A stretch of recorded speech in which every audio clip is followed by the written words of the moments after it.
영과 진리로 주일 예배를 하나님께 드리시겠습니다.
내가 내 종 다윗을 찾아내어 나의 거룩한 기름을 그에게 부었도다.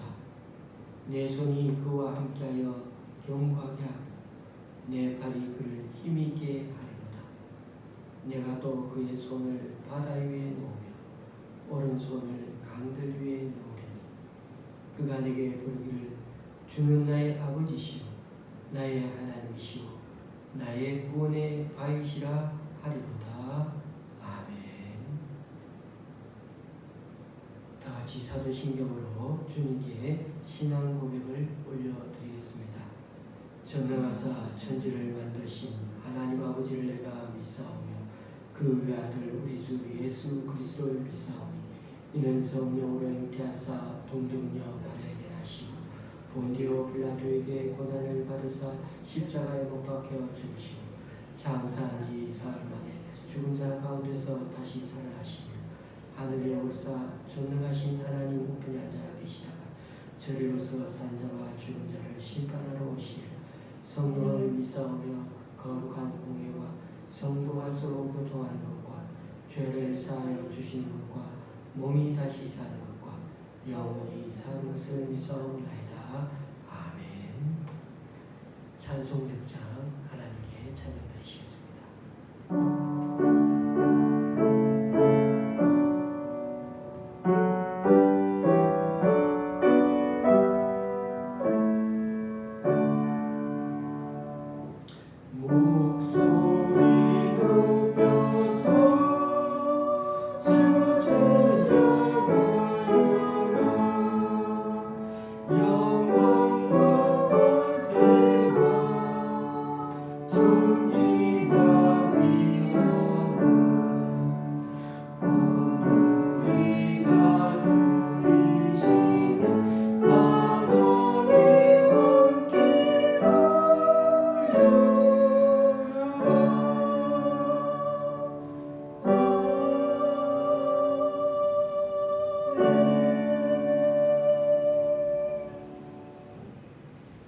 교도문 44번을 다 함께 교도하시겠습니다.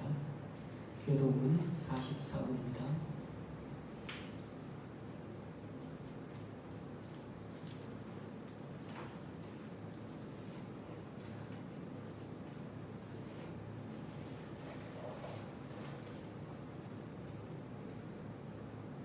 한 목소리로 읽도록 하시겠습니다.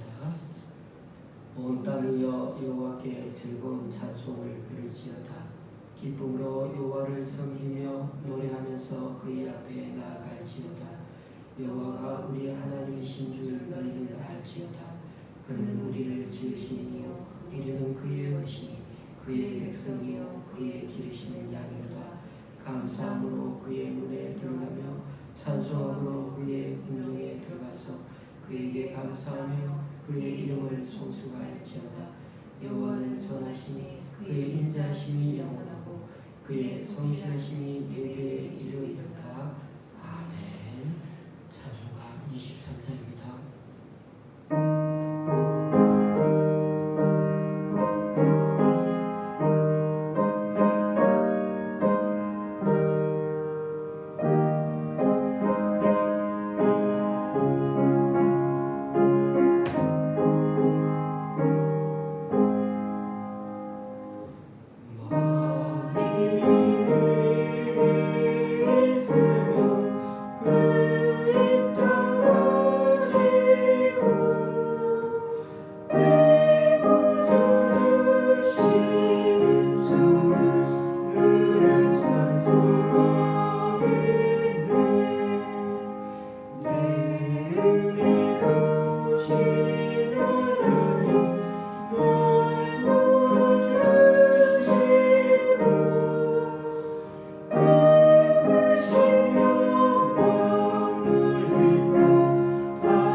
기도하시겠습니다.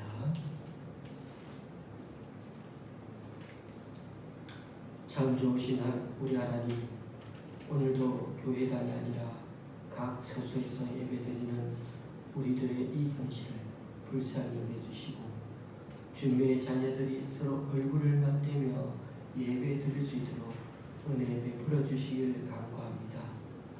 코로나 상황이 장기화되면서 교회가 어찌해야 좋을지 모두들 안타까워하고 있습니다.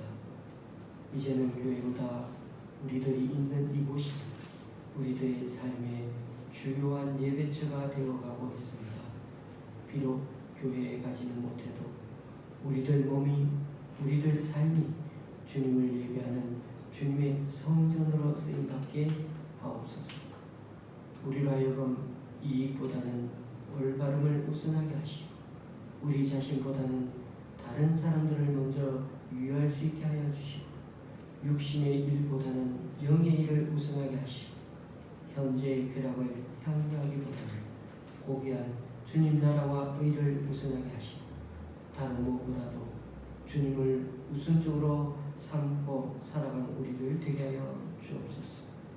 한 주간도 우리를 일하는 사람들의 일터 현장에 함께 하신 하나님을 찬송합니다. 사람들은 일에 대해 늘 계획을 가지고 꿈꾸고 고민하고 이야기합니다. 일이 삶의 중심이 된 이 시대를 살아가면서 하나님 또한 지극 세계관에 관계하시고 또 친히 일하시는 분이심을 기억하며 우리도 지금 있는 그 자리에서 열심히 일하며 살아갈 수 있도록 늘 은혜를 덧입혀 주시옵소서. 주님께서 사랑하시는 이 민족이 하나님을 기쁘시게 하는 민족이 되게 하여 주옵소서. 정치, 경제와 도덕과 윤리, 교육에 이르기까지 이 민족의 모든 삶의 영역에 하나님의 인도하심이 임하게 하여 주옵소서. 특히 정치가들이 대안을 가지고 코앞의 일이 아니라 미래를 바라보며 이 나라 살림을 지혜롭게 이끌어갈 수 있도록 늘 위증자들을 경성하게 붙들어 주옵소서. 이 땅의 기업인들이 근로자들의 희생과 원성에 아랑곳하지 않고 이 땅에서 다 지나고 썩어질 불을 쌓는 데만 욕심을 부리지 말고 하나님께서 주신 복을 근로자들과 함께 나누고 서로 협력하며 회사를 세워나가게 하여 주옵소서. 열심히 일함으로 경제를 굳건히 하고 하나님께서 부여하신 복을 합당히 누리는 선한 기업인들이 되게 하여 주옵소서. 말씀을 또한 듣습니다. 혼란스러운 코로나 전국에서 성숙한 그리스도인으로서 어떻게 살아야 하는지를 다시금 주님 말씀 앞에 귀 기울이게 하여 주시고 깨닫게 해주셔서 말씀대로 살아내는 이번 한 주간이 되게 하여 주옵소서. 예수 그리스도의 이름으로 기도드립니다. 아멘.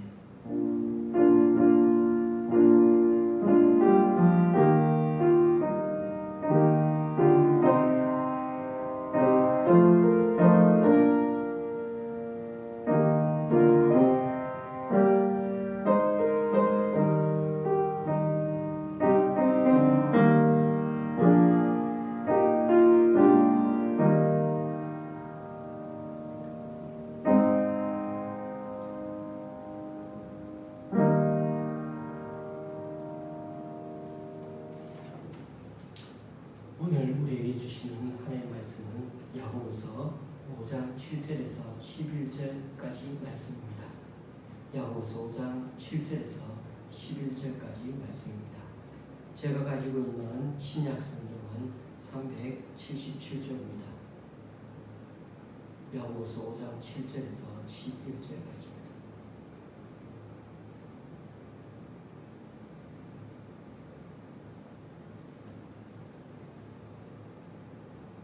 제가 대신 읽도록 하겠습니다. 그러므로 형제들아 주께서 강림하시기까지 길이 참으라.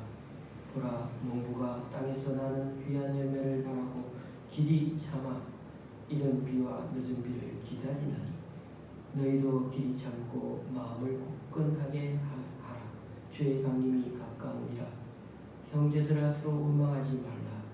그리하여 심판을 면하리라. 보라 심판주가 문 밖에 서 계시니라. 형제들아 주의 이름으로 말한 선지자들을 고난과 오래 참음의 본으로 삼으라. 보라 인내하는 자를 우리가 복되다 하나니 너희가 욥의 인내를 들었고 주께서 주신 결말을 보았거니와 주는 가장 자비하시고 긍휼히 여기시는 이시니라. 아멘.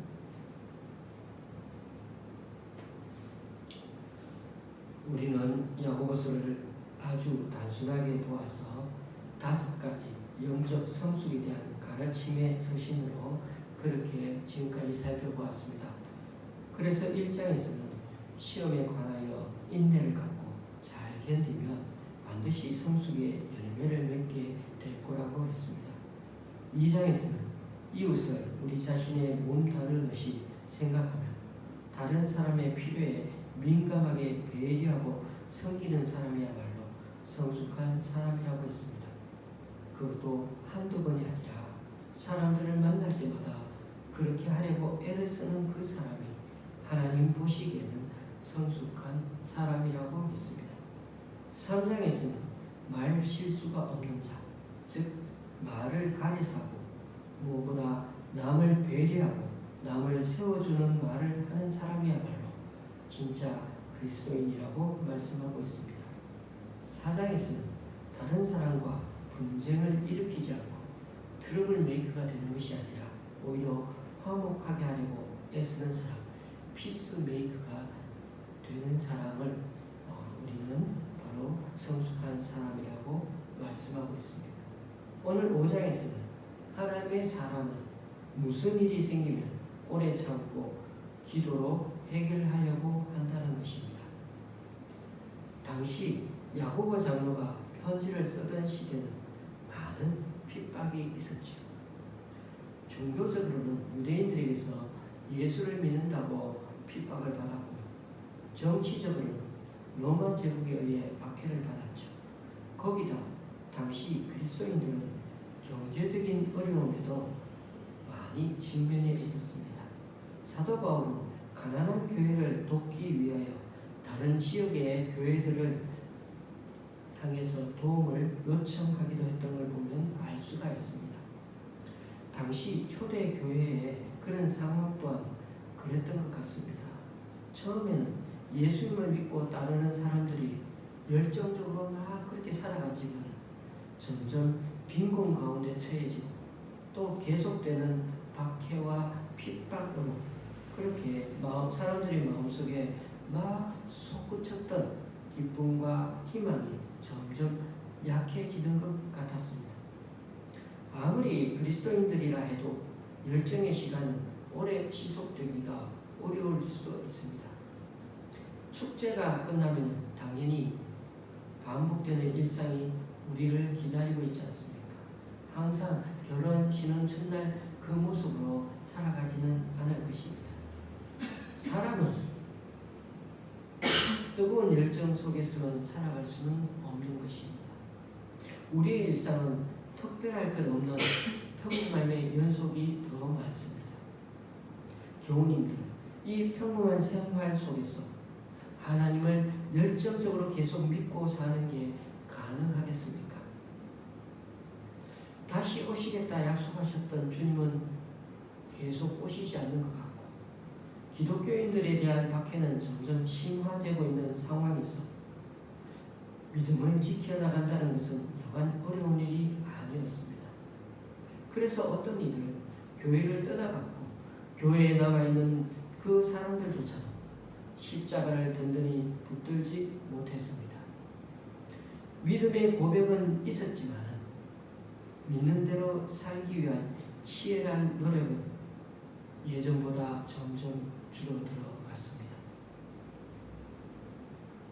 여러분, 삶이 소거된 그런 믿음의 고백은 이처럼 허망해집니다. 그런 믿음은 우리로 하여금 신앙의 삶이 따라오지 않는 믿음은 우리로 하여금 허위 의식에 사로잡히게 만듭니다.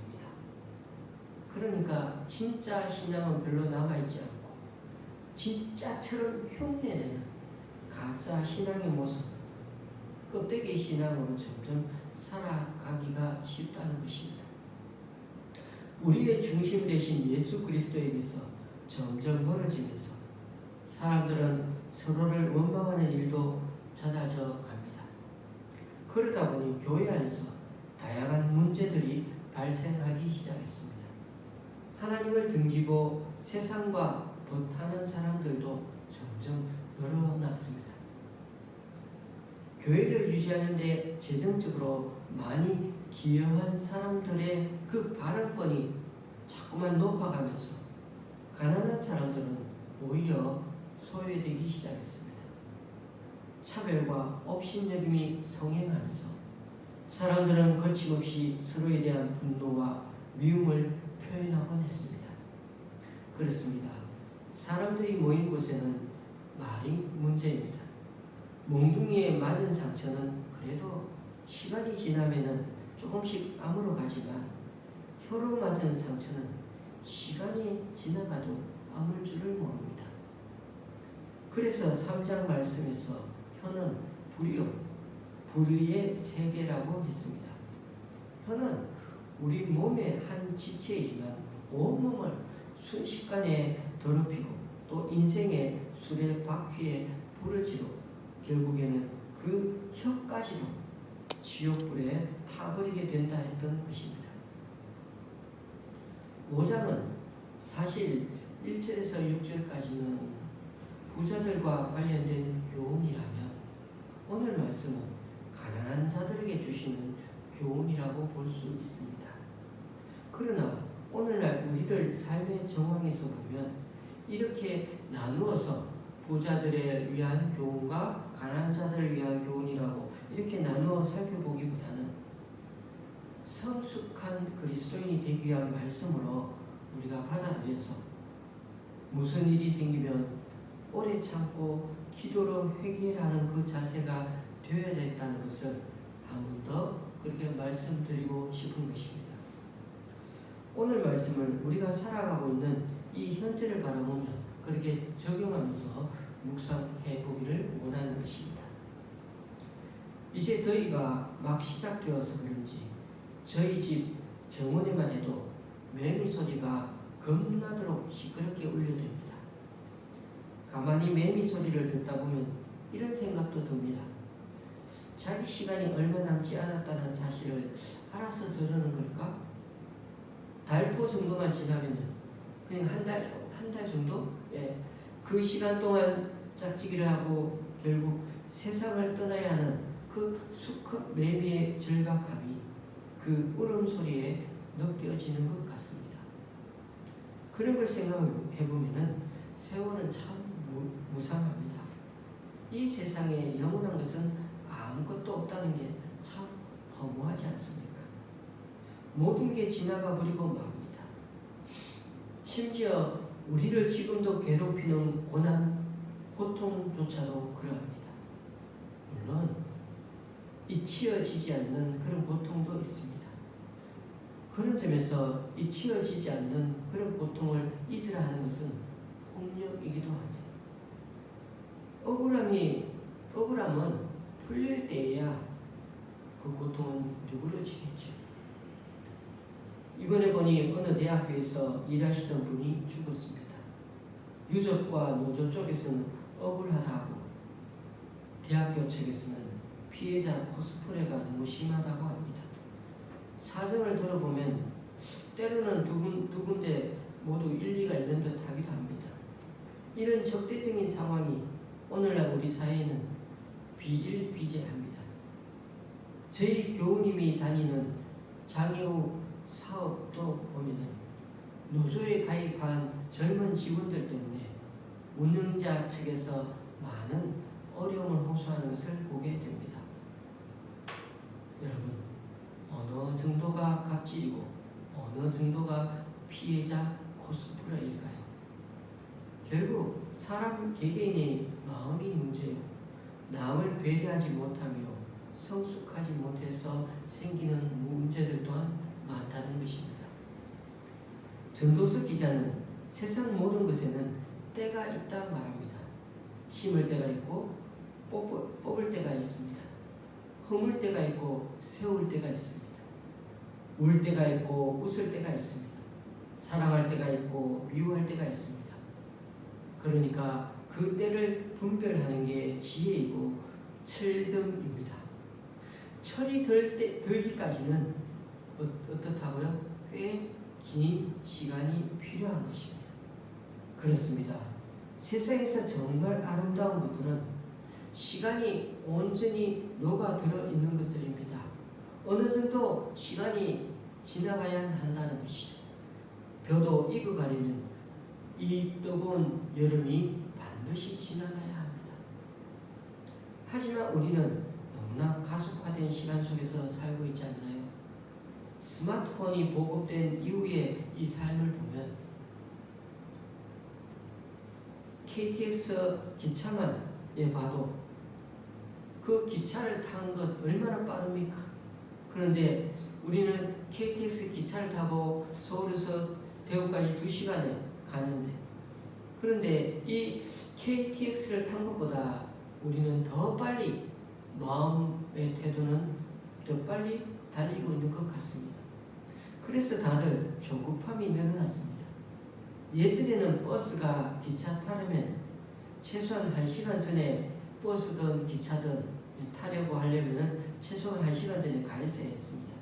거기서 동네 사람들 만나서 얘기도 하면서 그렇게 기다리면 차가 올 때까지 기다리면 됩니다. 그런데 요즘은 예정된 시간표를 다 갖고 있기 때문에 오래 기다릴 필요가 없습니다. 먼저 그 앞에 가서 그렇게 할 필요가 없습니다. 그래서 요즘 사람들은 자기 속에 떠오른 욕망이 지금 즉시 충족되기를 원합니다. 사람들은 홈쇼핑 광고를 보고 폰으로 바로 그 새로운 상품을 주문하고 또 패스트푸드를 먹어야만 합니다. 조금이라도 늦으면 그 마음속에 분노가 생기고 화가 납니다. 뭘 하든 진득하게 때가 무르익기를 기다리거나 자기 순서가 돌아오기를 기다리지를 못합니다. 자기 감정을 조절하지 못해 막 화를 쏟아내는 경우가 점점 늘어만 가는 이 시대가 되었습니다. 신앙생활을 하는 사람들도 조급하기는 마찬가지입니다. 진리의 그 깊은 세계 속으로 하나님의 음성을 들으려고 천천히 그러나 꾸준히 걸어 들어가기보다는 즉문즉답식의 그 해결책을 찾는 경우가 너무나 많습니다. 그래서 교회의 신앙의 뿌리도 점점 부실해져 가는 것 같습니다. 교회도 성공에 대한 욕망을 부추기기도 하고 잘못된 은사주의로 쏠리게 만들기도 합니다. 십자가를 열렬히 찬양하기는 하는데 실제로 그 십자가를 지고 이웃을 위해 희생하는 일은 별로 없는 것 같습니다. 그래서 어떻게 보면 우리 주님은 지금 외롭습니다. 좁은 길을 걷는 이들이 그리 많지 않는 것 같기 때문입니다. 그러니까 본문은 교회 내의 부자와 가난한 자에 대한 정황에서 주어진 말씀이지만은 코로나 전국에 빠져있는 우리 현실에서는 그리스도인의 성숙한 삶의 자세는 어떠해야 하는지 그런 말씀으로 들을 수 있으면 좋겠습니다. 일단 오늘 본문에 빈번하게 사용된 단어들이 여러 개 됩니다. 4가지 정도 되는데요. 먼저 그 중에 하나가 형제들아입니다. 혹격이라고 하죠. 부를 때 쓰는 그런 말이죠. 앞부분에서 부자들아 들으라 라고 한 것처럼 오늘 보면 형제들아 라고 부르는 말이 몇 번이나 4번씩이나 나옵니다. 그리고 그 부자들을 부르는 것과는 차원이 다르게 말의 어감도 달라지고 부드러운 톤으로 말씀하고 있는 것 같습니다. 그리고 1절에서 6절까지 나오는 부자들에게는 잘 들어라 이런 말들을 하고 있는데 그래서 고생하는 이 형제들에게는 무슨 말을 할까요? 참으라 라는 말을 많이 하고 있습니다. 더 정확하게 말하면 오래 참으라 라고 했습니다. 참으라 또는 인내하라는 말이 이 짧은 본문에 몇 번 나오는지 아십니까? 그 관련어가 6번 나옵니다. 좀 전에 7절, 8절에 보면 길이 참으라 라는 말이 무려 3번이나 나오고 있죠. 그리고 10절에는 오래 참음이란 말이 한 번 더 나오죠. 11절에는 인내라는 말이 2번이나 나오고요. 인내하는 자, 욥의 인내. 특히 길이 참다라는 말은 길다라는 말과 분노, 성냄 이란 그런 두 말의 합성어가 바로 이 길이 참다라는 말입니다. 분노나 성내는 것을 자제하라는 말이 바로 길이 참다입니다. 화내는 것을 참는 게 길이 참다입니다. 아니 부자나 권력자에 의해 자행되고 있는 부당한 대우나 처우에 대해서 무조건 참아야 할까요? 그건 아닐 겁니다. 제가 말씀드린 것처럼 갑질이냐 아니면 피해자 코스프레냐 하는 것은 때론 각자 처한 그 상황에 따라 다를 수도 있기 때문입니다. 오늘 이 말씀을 통해 주는 성경의 대답이 우리들 상황에 당장은 잘 이해가 안 되고 적용이 잘 안 되는 답인 것 같더라도 끝까지 한번 잘 들어보시기 바랍니다. 7절, 8절 말씀입니다. 그러므로 형제들아 주께서 강림하시기까지 길이 참으라. 보라 농부가 땅에서 나는 귀한 열매를 바라고 길이 참아 이른 비와 늦은 비를 기다리라니 너희도 길이 참고 마음을 굳건하게 하라. 주의 강림이 가까우니라. 야고보 장로는 길이 참으라 또는 오래 참으라 라고 6번씩이나 말하면서 오래 참음의 본보기로 농부와 예언자들 그리고 욥의 예를 들어서 말해줍니다. 한번 볼까요? 먼저 농부 예를 생각해 보십시오. 이스라엘은 사막 기후여서 우기와 건기가 나눠져 있습니다. 우기가 10월에 시작됐는데 가을에 오는 그때의 비를 이른비라고 하죠. 그래서 곡식이 잘 자라기 시작하겠죠. 그러다 건기가 들어서기 전 3월과 4월 사이에 또 비가 오는데 이때 오는 봄비가 바로 늦은 비입니다. 늦은 비가 꼭 와야 추수를 해도 곡물의 알갱이가 꽉꽉 여무는 것들이 여무너지는 것들, 그 열매들이 맺히게 되는 것입니다. 이처럼 농부는 씨를 뿌린 후 이른 비도 와야 또 반년 넘게 기다려서 늦은 비도 와야 합니다. 이른 비와 늦은 비는 이스라엘 농사에 아주 중요합니다. 그러나 이 두 비 사이에 또 무엇이 있어야 합니까? 그냥 비만 잘 오면 농사는 만사 오케이입니까? 우리가 잘 아는 대로 에덴 동산 사건 이후 땅은 인간의 땀이 흘러야 먹을 거리를 내주었습니다. 그래서 사람들은 살기 위해 노동을 해야만 합니다. 농부의 일은 그냥 파종과 수확만 하는 것만이 아닙니다. 처음에 농부는 땅을 일궈 밭을 만들고 거기에다 씨를 뿌리고 또 싹이 올라와 움트기를 기다리고 있습니다.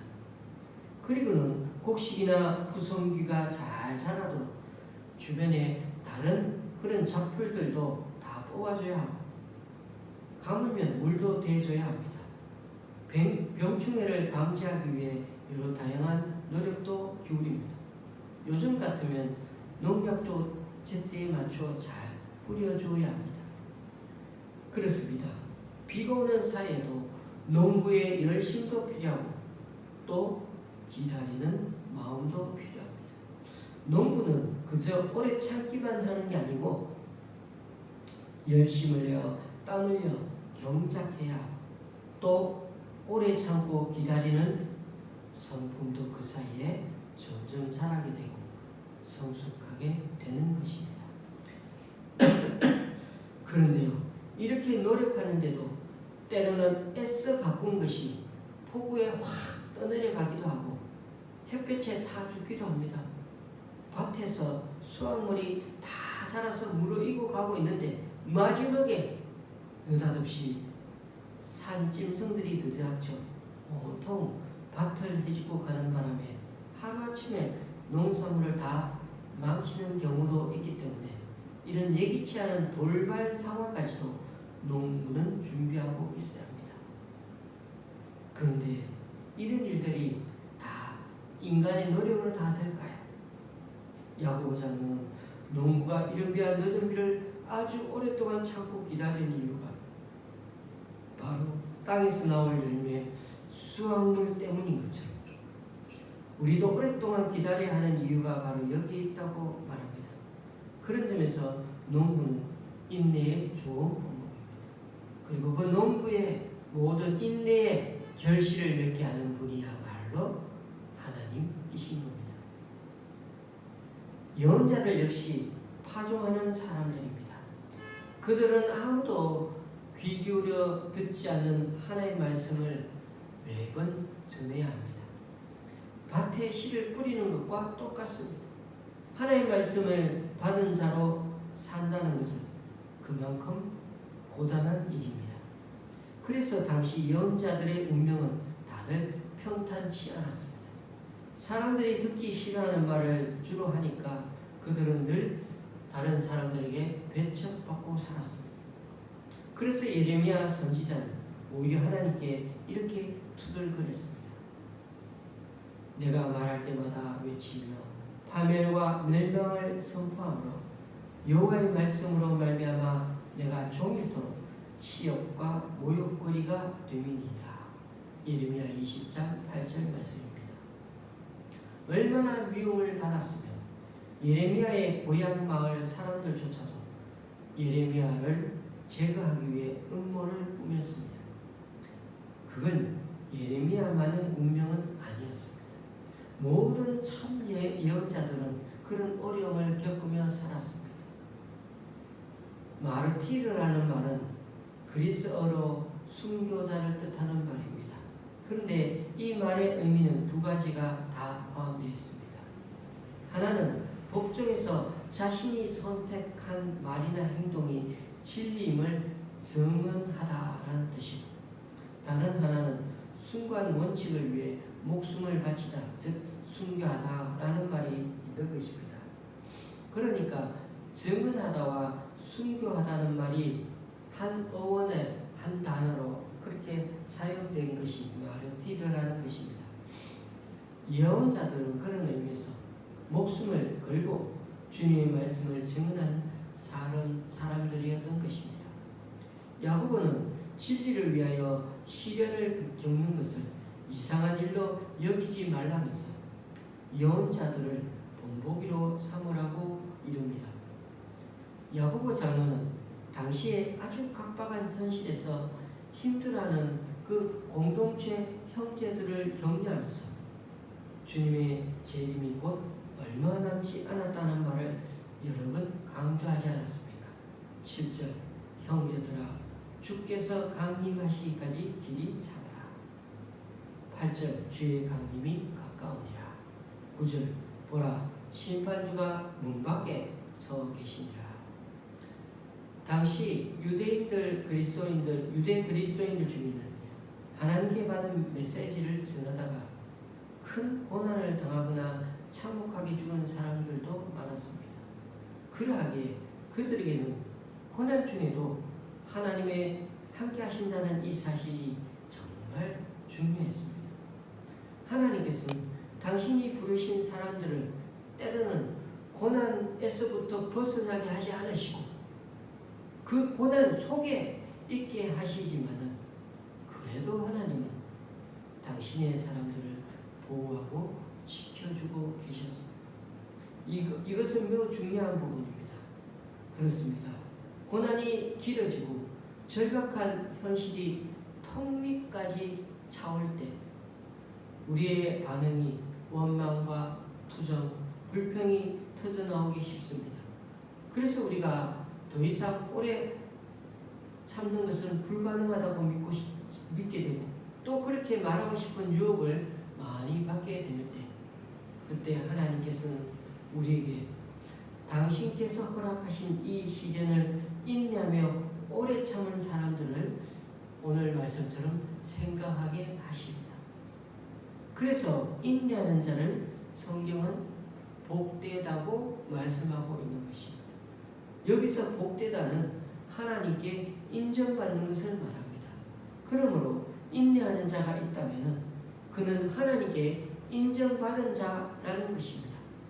그런 점에서 인내의 자리는 하나님께 인정받는 소중한 기회의 자리이기도 합니다. 그렇습니다. 교우님들, 고난과 어려움이 현재 우리 삶에 있다 해도 주님의 은혜를 못 누리는 것은 절대 아닙니다.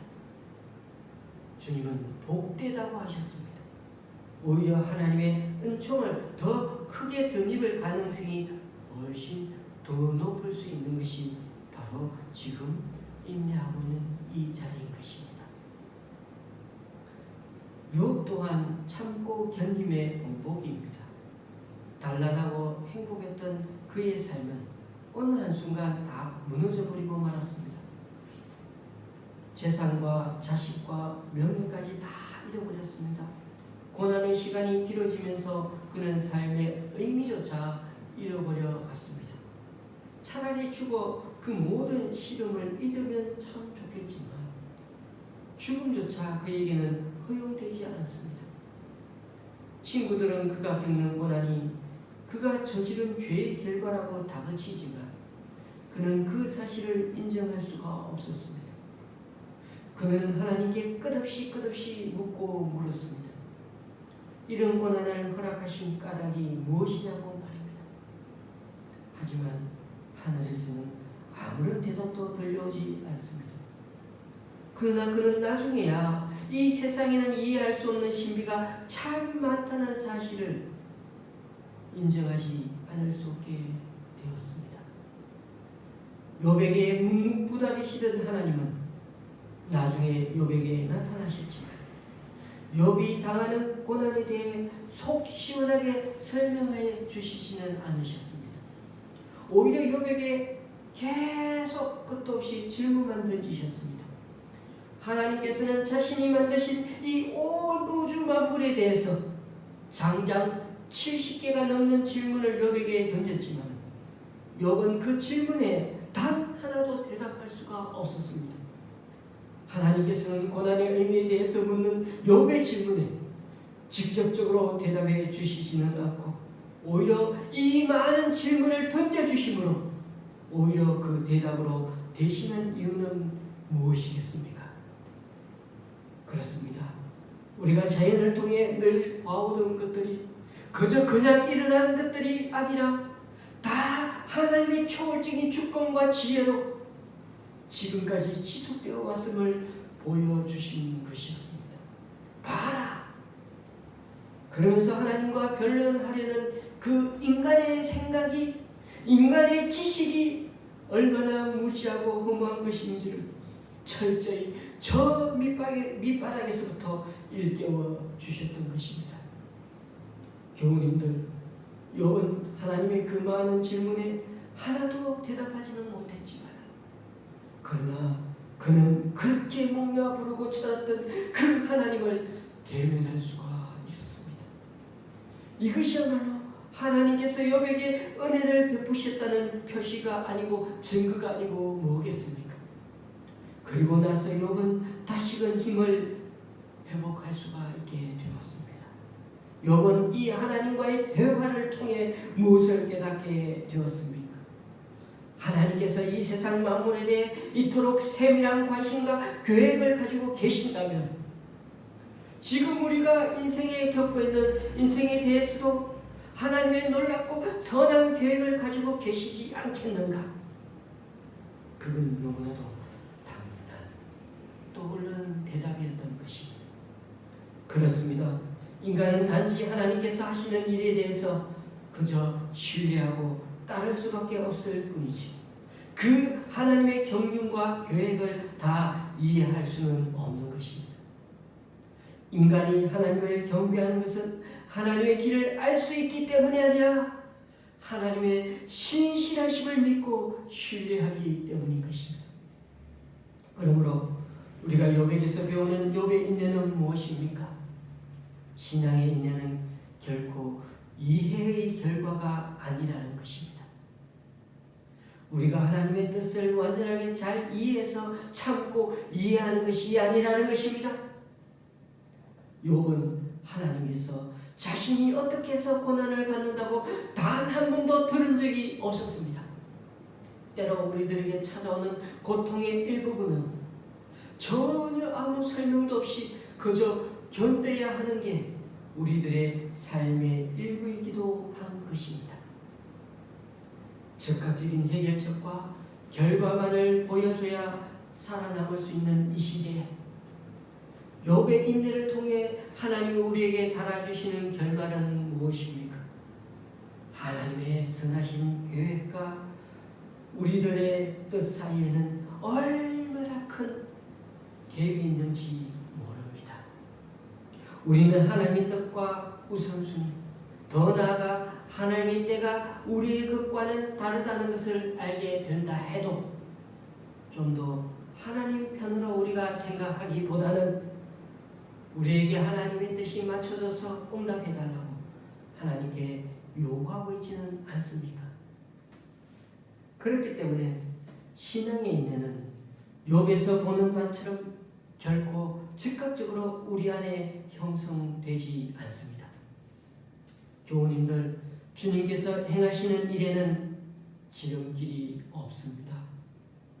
왜냐하면 하나님의 목적은 우리가 설명과 대답을 다 하는 가운데 고난을 견뎌내게 하는 데 있지 않기 때문입니다. 하나님의 진정한 목적은 우리가 그분을 의지하는 자리에 가 있게 하는 데 있기 때문입니다. 그렇다고 하나님은 자기 백성이 고난당하는 것을 아주 즐거워하며 보고 계시는 분이 아니십니다. 하나님은 더 큰 유익을 위해 자기 백성에게 시험과 고난을 허락하실 뿐입니다. 그렇습니다. 우리가 욥의 인내를 통해 배우는 마지막 결론은 우리 하나님은 가장 자비하시고 긍휼히 여기시는 분이시라는 사실입니다. 그렇습니다. 욥이 끝까지 인내하고 견뎌내는 것은 바로 다름 아닌 하나님께서 인내하도록 이끌어 주셨기 때문입니다. 그렇습니다. 욥이 잘 참아낸 게 아니라 하나님께서 참아주시고 욥의 인생에 답을 기어이 달아주셨던 것입니다.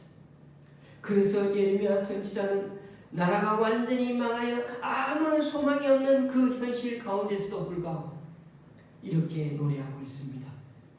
여호와의 인자와 긍휼이 무궁하심으로 우리가 진멸되지 아니함이니이다. 그러하기에 욥의 인내가 이토록 우리에게 은혜가 되고 위로가 되는 것입니다. 말씀을 맺습니다.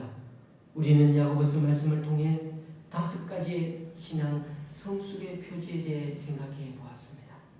말세를 살아가는 성숙한 그리스도인들은 시험을 당해도 온전히 기뻐하고 이웃의 관점에서 배려할 줄 알고 말 실수가 적고 분쟁을 일으키기보다는 피스메이커, 화해자가 되고 또 분노를 절제하면서 길이 찾는 자여야 한다는 것을 배웠습니다. 특히 우리는 말세의 현상을 느끼게 만드는 코로나19 상황에 처해있습니다. 지난해부터 시작한 이 난관에서 좀처럼 벗어날 조짐이 안 보이는 듯합니다. 온 세상이 다 코로나 이 사태로 우왕좌왕하게 만들고 있습니다. 이와 더불어 우리를 믿음의 길에서 벗어나게 만드는 유혹이나 방해물, 사고나 환난들이 참 많습니다. 그러다 보니 마음의 중심을 굳건히 세우지 않는 한 우리 마음은 마치 촛농이 흘러내리는 것처럼 허물허물 무너져 내리기 쉽습니다. 그런 점에서 일단 하나님께 기도하고 어떤 길을 선택했다면 이리저리 옮기지 말고 그 길을 꾸준히 걸어가야 할 필요가 있습니다. 울면서라도 씨를 뿌리는 자가 결국은 거두는 법입니다. 우고천리 마고심리라는 한자 성어도 있습니다.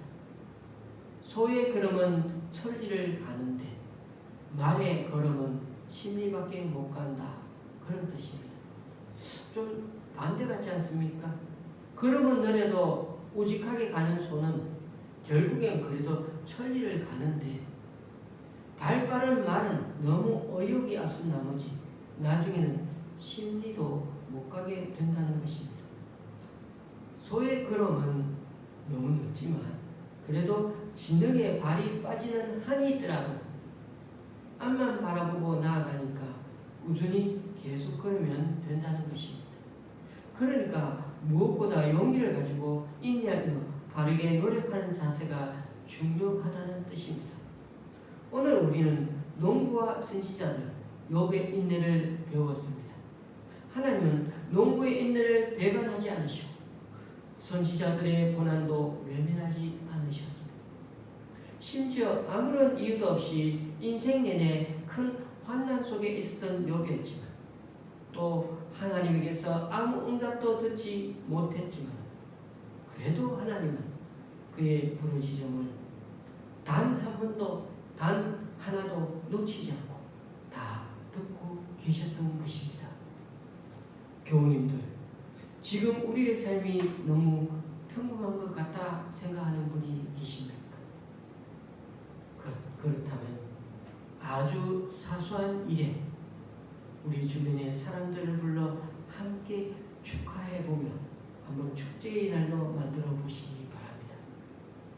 하나님은 지금도 우리들의 이 평범한 일상 자체가 여전히 기적으로 이끌어가고 계시기에 우리들의 지금 신앙 안에서의 인내는 이를 악물고 이 현실을 견뎌내는 것이 아니라 때로는 즐겁고 유쾌하게 세상을 뒤집어 엎는 끈질김으로 사는 데 있는 것입니다. 그렇습니다. 하나님은 당신을 신뢰하는 이들을 결코 홀로 버려두지 않으십니다. 주님도 제자들에게 나는 너희를 고아처럼 버려두지 아니하고 너희에게 다시 오겠다라고 요한복음 14장에 약속하셨습니다. 이 세대의 정신을 거스르면서 위의 것을 추구하고 찾으며 살기로 한 사람들은 반드시 하나님의 함께하심을 믿고 살아야 할 것입니다. 시련이 찾아올 때도 있고 길을 잃은 듯 답답할 때도 있을 것입니다. 하지만 우리 하나님은 오늘 11절 말씀처럼 가장 자비하고 긍휼히 여기는 분이시라는 사실도 잊지 마시기 바랍니다. 하나님이 우리에게 요구하시는 것은 잘못을 저지르지 않는 완벽한 삶이 아니라 넘어지고 일어서기를 반복하면서도 기엽고 하나님의 마음을 향해 나아가려 하는 그 열정을 갖기를 원하고 계시는 것입니다. 농부, 예언자들, 욥을 우리들 삶의 본보기로 삼는 동시에 주님의 부활의 생명을 이미 경험한 그 기쁨과 즐거움으로 이번 한 주간도 이 세상을 이기는 우리가 될 수 있기를 주님의 이름으로 간절히 축원합니다. 기도하시겠습니다.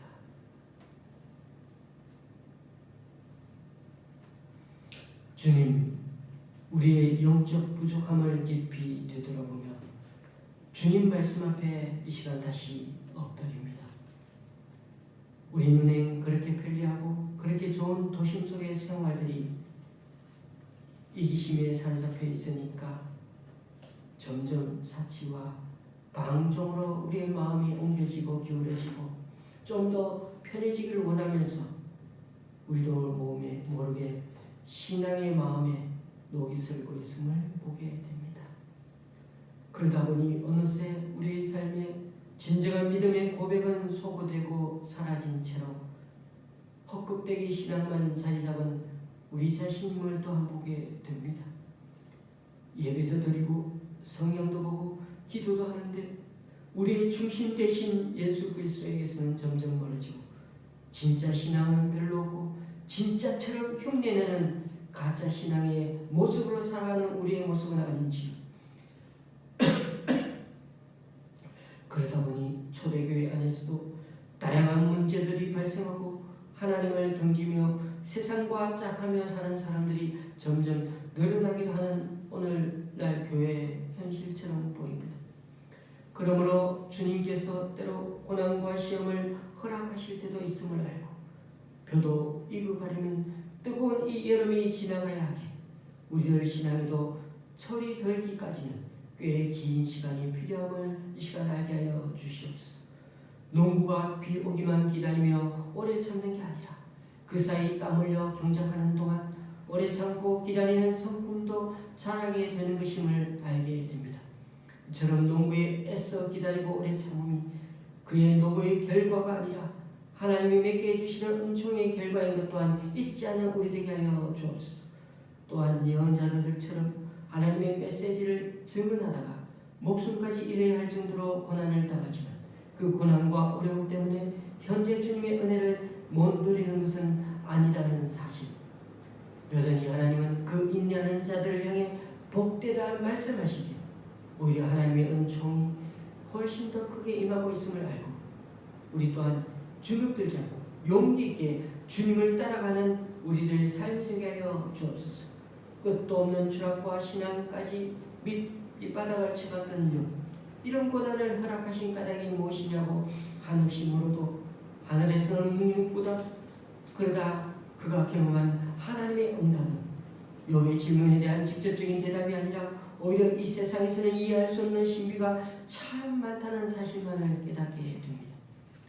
지금까지 너무나 당연히 봐오던 세상사와 자연 만물들이 그저 그냥 일어난 것이 아니라 다 하나님의 초월적인 주권과 지혜로 지금까지 지속되어 왔음을 깨닫는 신앙의 해안이 열리게 되었던 것입니다. 그러면서 감히 하나님과 변론하려는 인간의 생각, 인간의 지식이 얼마나 험하고 무지한 것인지를 철저히 저 밑바닥에서부터 일깨워주셨던 것입니다. 주님, 우리 또한 좀처럼 인간은 단지 하나님께서 하시는 일에 대해 그저 신뢰하고 따를 수밖에 없을 뿐이지 그 하나님의 경륜과 계획을 다 이해할 수 없음을 고백합니다.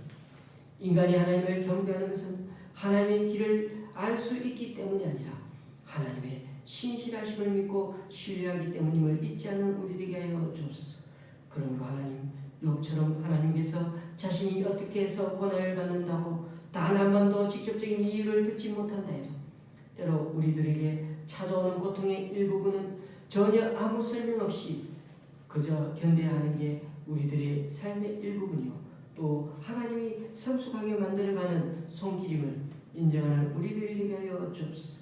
뭔가 즉각적인 해결책과 결과만을 보여줘야 살아남을 수 있는 이 시대, 욥의 인내를 통해 하나님이 우리에게 달아주시는 결말은 하나님의 선하신 계획과 우리들의 뜻 사이에 얼마나 큰 갭이 있는지를 알게 해주셨습니다. 주님께서는 욥의 사례처럼 신앙의 인내가 즉각적으로 우리 안에 열매 맺고 형성되는 게 아님을 알고 주님께서 행하시는 일에는 지름길이 없음을 다시 한번 기억하고 지금의 고난과 시험을 잘 견뎌내어 우리가 하나님을 의지하는 자리로 나아갈 때까지 담담히 오래 참고 길이 참는 우리가 되게 하여 주옵소서. 결코 고난받는 것을 옆에서 즐거워하지 아니하시는 우리 하나님이시기에 오히려 우리 하나님은 가장 자비하시고 긍휼히 여기시는 분이시기에 욥처럼 하나님께서 인내하도록 이끌어 주실 것을 믿기에 비록 잠시 시련이 찾아올 때도 있고 길을 잃은 듯 답답할 때가 있어도 그래도 우리 인생에 답을 달아주실 때까지 주님을 바라보는 우리 모두가 되게 하여 주옵소서. 하나님, 우리에게 요구하시는 것은 잘못을 저지르지 않는 완벽한 삶이 아님을 알기에 오늘도 내일도 넘어지고 이러시기를 반복하면서 귀엽고 하나님 마음을 향해 나아가려는 그 열정으로 살아가는 우리 각자가 되게 하여 주옵소서. 예수의 이름으로 기도드리옵나이다. 아멘. 찬송가 432장입니다.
5월의 11조와 새 가정에서 드린 주일연금 주님께 올려드립니다. 또한 김천의 본사님과 분당의 본사님, 잠실의 집사님 가정에서 그리고 성북고교의 목사님이 드린 귀한 헌금과 감사헌금을 주님께 올려드립니다. 이분들의 헌신과 승림 귀하게 받아주셔서 이분들을 통하여 하나님 나라가 더욱 확장되게 하여 주옵소서. 또한 오늘 이 시간 우리 각자 여러 모양으로 드리는 헌금들 기뻐 받아주시고 쓰이는 곳마다 귀한 결실 맺게 하나님의 크신 은총으로 드리려 주옵소서. 오늘도 주님께서 주신 귀한 우리의 인생, 물질, 자녀 24시간 이 몸과 마음을 우리 자신의 안위를 위해 채우지 않게 하시고 이 땅에 보내주신 주님의 뜻을 살펴서 도움을 줄 수 있는 이웃들을 찾아 우리의 시간과 물질, 헌신, 희생을 아까워하지 않고 사용할 수 있는 우리들 되게 하여 주옵소서. 특히 경제적 가난과 영적 가난에 고통스러워하는 이들을 위해 우리 각자 있는 처소에서 그리고 이 교회에서 이들을 직접 찾아가고 먼저 손 내밀게 하시고 비록 작은 힘이나마 지속적으로 생김으로 주님의 나라를 이 땅에서 구현해내려고 몸부림치는 주님의 작은 교회 좋은 시학교의 교인들과 성도님들이 되게 하여 주옵소서. 이 부조리한 세상에서 당하는 시험과 고난의 삶은 여전히 우리에게 계속되지만 또 여전히 이유도 잘 모르지만 그러나 우리를 의로운 자로 봐주시는 주님의 자비로우심에 의지하고 언젠가는 요백에서처럼 답을 달아주실 것처럼 우리 또한 믿음이 성숙한 그리스도인으로 늘 거듭나게 해주실 줄 믿고 이 한 주간도 감사함으로 살아가는 우리 모두가 되게 하여 주옵소서. 예수님 이름으로 봉헌 기도 드립니다. 아멘.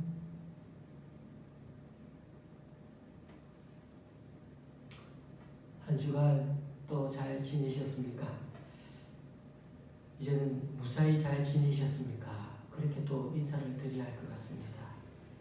아시는 바대로 코로나 사회적 거리두기가 새로 발표되었는데 시작부터 4단계가 그렇게 시행됩니다. 그러다 보니 모든 종교 활동도 비대면으로 진행되게 되었습니다. 그러므로 수요 예배도 일단 비대면으로 제가 촬영해서 교회 카톡에다가 올려놓도록 하겠습니다. 언제 다시 단계가 완화될지는 상황을 보고 알려드릴 수밖에 없을 것 같습니다. 좀 답답하시더라도 지금은 우리가 있냐며 기도할 때이므로 좀 더 경각심을 갖고 그 어느 때보다 겸손하게 주님의 뜻을 물어보는 그런 우리 모두가 되어야 하겠습니다. 이렇게 짧게 인사드리는 것이 좀 안타깝지만 한 주간도 주님의 은혜 붙들고 살아가시는 저와 여러분이 될 수 있기를 바랍니다. 찬송가 218장입니다.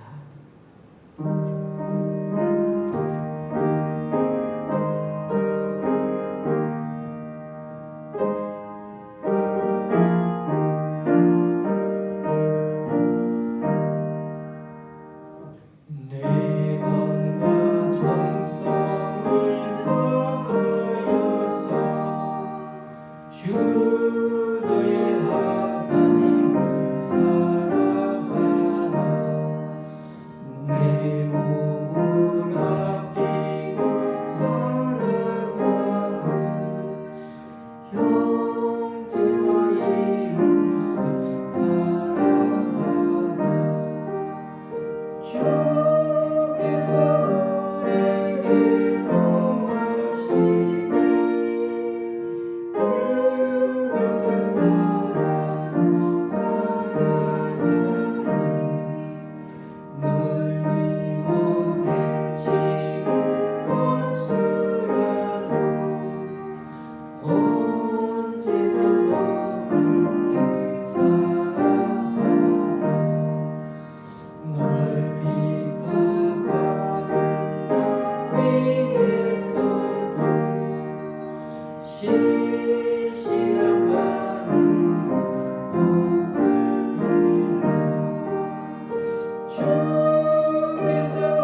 우리 주 예수 그리스도의 은혜와 하나님 아버지의 크신 사랑과 성령님의 교통 교제케 하심이 지금도 이유도 모르고 시험당하고 어려움 당해도 또 그 기간이 너무 오래 걸려도 그리고 우리는 즉각적인 해답과 해결책을 여전히 원해도 우리 하나님은 가장 자비하고 긍휼이 많은 분이시기 우리 자신이 어떤 이유로 시험받고 고난당하는지 아무 설명 없어도 지금도 이 세상에는 우리가 이해할 수 없는 일들이 하나님 통해서 이루어짐을 믿고 고난당하는 이 순간에도 하나님의 은총은 여전히 내려주시기에 또 우리를 성숙하게 만들어가는 과정임을 알기에 그래서 비록 오늘도 내일도 넘어지고 일어서기를 반복할지라도 그래도 용기 있게 하나님의 마음을 향해 나아가려고 애쓰기를 원하는 여기 우리 좋은 시작교회 성도님들